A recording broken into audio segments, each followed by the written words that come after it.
ನಮಸ್ಕಾರ ವೀಕ್ಷಕರೇ, challenging star Darshan ಅಭಿನಯದ ಬಹು ನಿರೀಕ್ಷಿತ ಚಿತ್ರ ಡೆವಿಲ್ ಇದೇ ತಿಂಗಳು ಡಿಸೆಂಬರ್ 11ಕ್ಕೆ ತೆರೆ ಮೇಲೆ ಬರಲಿದೆ.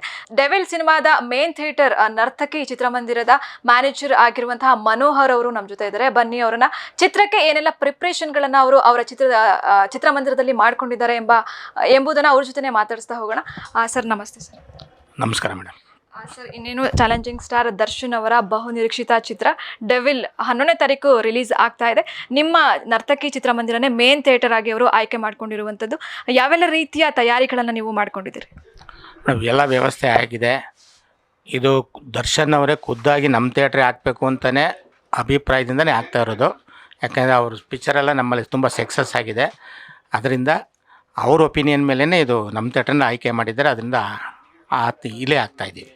ಸರ್, ನಾವು ಇನ್ನೊಂದು ವಿಷಯವನ್ನು ಗಮನಿಸಲೇಬೇಕು. ದರ್ಶನ್ ಅವರಿಗೆ ಇರುವಂತಹ ಫ್ಯಾನ್ ಬೇಸ್ ಯಾವ ನಟರಿಗೂ ಕೂಡ ನಮ್ಮ ಕನ್ನಡ ಇಂಡಸ್ಟ್ರಿಯಲ್ಲಿ ಇಲ್ಲ.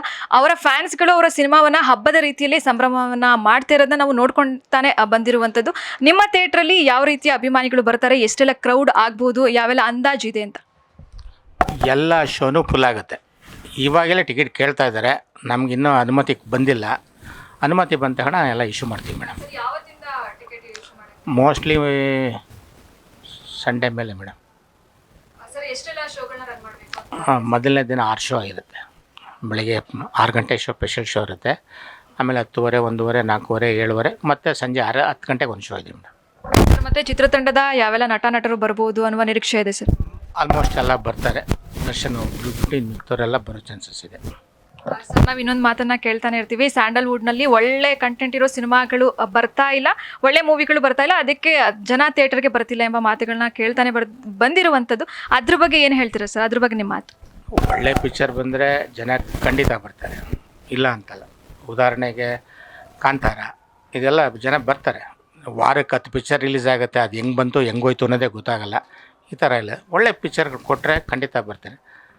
ಅದರಿಂದ ಒಳ್ಳೆ ಒಪಿನಿಯನ್ ಸಿಗುತ್ತೆ. ಹೌದು.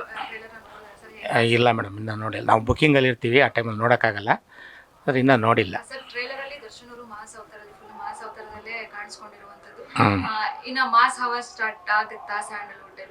ಖಂಡಿತ ಆಗುತ್ತೆ. ಬಹು ಬೇಗ ಅವರು ಹೊರಗಡೆ ಬಂದೇ ಬರ್ತಾರೆ. ಇದಂತೂ ಖಚಿತವಾಗಿದೆ.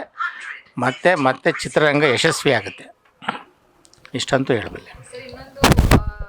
ಜನ ಹೇಳ್ತಾನೆ ಇರ್ತಾರೆ ಸ್ಟಾರ್ ನಟರ ಸಿನಿಮಾಗಳು ಬರ್ತಾ ಇಲ್ಲ, ಅದಕ್ಕೆ ಕನ್ನಡ ಇಂಡಸ್ಟ್ರಿ ಈ ರೀತಿ ಇದೆ ಅಂತ ಹೇಳಿ. ಅದ್ರ ಬಗ್ಗೆ ನೀವು ಏನು ಹೇಳ್ತೀರಾ? ನಿಮ್ಮ ಮನಸ್ಸಿನಲ್ಲಿ ಏನಿದೆ ಅದ್ರ ಬಗ್ಗೆ ಅಂತ? ಅದೇ ಈಗೆಲ್ಲ ಪ್ಯಾನ್ ಇಂಡಿಯಾ ಅಂದ್ಬಿಟ್ಟು 2 ವರ್ಷ 3 ವರ್ಷಕ್ಕೆ ಒಂದೊಂದು ಸಿನಿಮಾ ಮಾಡಿದ್ರೆ ಕಷ್ಟ ಆಗುತ್ತೆ ಮೇಡಮ್. ಇಂಡಸ್ಟ್ರಿ ಬೆಳಿಬೇಕು ಅಂದರೆ ಮೊದಲಾದ್ರೆ ರಾಜ್ಕುಮಾರ್ ಅವ್ರ ಕಾಲದಲ್ಲಿ ವರ್ಷಕ್ಕೆ 10 ಪಿಕ್ಚರ್ ಮಾಡೋರು. ರಾಜ್ಕುಮಾರ್ ಅವರು, ವಿಷ್ಣುವರ್ಧನ್, ಅಂಬರೀಷ್ ಇವರೆಲ್ಲ ಇದ್ದರು. ಶಂಕರ್ ನಾಗು, ಅನಂತ್ನಾಗೆಲ್ಲ ಇದ್ದರು. ಯಾರಿದ್ದಾರೆ ಇವಾಗ? ಇರೋದು 4 ಜನ ಹೀರೋಗಳು ಅಂದರೆ ಅವ್ರು 2 ವರ್ಷಕ್ಕೆ ಒಂದು ಸಿನಿಮಾ ಕೊಟ್ಟರೆ ಏನು ಮಾಡೋದು? ಕಲೆಕ್ಷನ್ನೇ ಬರೋಲ್ಲ. ಯಾರಿಗೆ? ಎಲ್ಲ ಫ್ಯಾನ್ ಇಂಡಿಯಾಗೆ ಹೋಗ್ಬಿಟ್ರೆ ಏನು ಮಾಡೋಕ್ಕಾಗತ್ತೆ? ಅವ್ರಿಗೆ ಅಂಥ ಕಥೆನೇ ಬೇಕು, ಅಂಥ ಪಿಕ್ಚರೇ ಬೇಕು ಅಂತ ಮಾಡಿದ್ರೆ, ಈಗ ಇದ್ರ ಬಗ್ಗೆ ಸುಮಾರು ಹೇಳಿದ್ದೀವಿ. ಈಗಲೂ ಅದೇ ಹೇಳ್ತಾಯಿದ್ದೀವಿ. ಆದಷ್ಟು ಒಂದು ಪಿಕ್ಚರ್ಗಳು ಬೇಗ ಕೊಡಬೇಕು. ವರ್ಷಕ್ಕೆ 2-3 ಕೊಡಬೇಕು. ಆ ಥರ ಇರೋದ್ರೆ ಒಂದು ಸ್ವಲ್ಪ ಇಂಡಸ್ಟ್ರಿ ಕರೆಕ್ಟಾಗಿರುತ್ತೆ. ಇನ್ನು ದರ್ಶನ್ ಅವರ ಅನುಪಸ್ಥಿತಿಯಲ್ಲಿ ಡೆವಿಲ್ ರಿಲೀಸ್ ಆಗ್ತಾ ಇರುವಂಥದ್ದು. ಅವರ ಶ್ರೀಮತಿ ಅವರು ವಿಜಯಲಕ್ಷ್ಮಿ ಅವರೇನಾದರೂ ನಿಮ್ಮ ಥಿಯೇಟರ್ಗೆ ಚಿತ್ರ ನೋಡಲು ಬರುವ ನಿರೀಕ್ಷೆ ಏನಾದರೂ ಇದೆಯಾ? ಅದ್ರ ಬಗ್ಗೆ ಬರ್ಬೋದು ಮೇಡಮ್, ಹೇಳೋಕ್ಕಾಗಲ್ಲ. ಯಾಕಂದರೆ ಒಂದು ಬರೋ ನಿರೀಕ್ಷೆ ಇದೆ, ಬರ್ಬೋದು.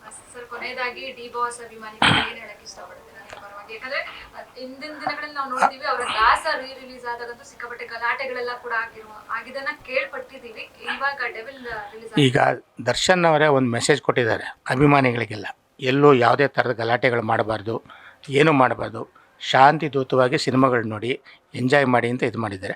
ಅದನ್ನು ಅವರು ಅನುಸರಿಸ್ಕೊಂಡು ಹೋದರೆ ತುಂಬ ಒಳ್ಳೆಯದು. ಧನ್ಯವಾದ ಸರ್. Thank you madam.